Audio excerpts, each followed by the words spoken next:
दाजु उतै बस्नु म आउँदैछ हाम्रो यहाँ माङखिम के भन्छ पूजाखिम पूजा घर यता छ हाम्रो पर पत्रीको गाउँको हाम्रो घर यता के गर्दैछ छोरी छोरी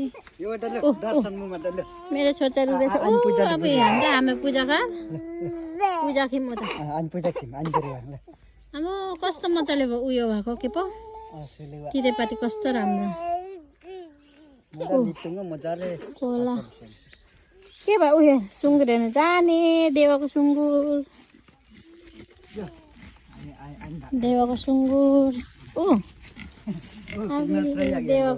कहाँदेखि चारिदिनुहुन्छ यस्तोमा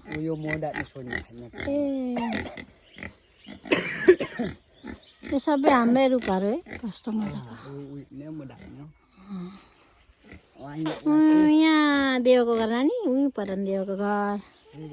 गिरा होला हाम्रो मकैबारी अब यो उता ऊ पता ताँगीको रुख पता यो त आमाले रोप्न गरेन यो दाजु 3 त 4वटा ए ओ पछाडि नै ए उलो डाङ्का हो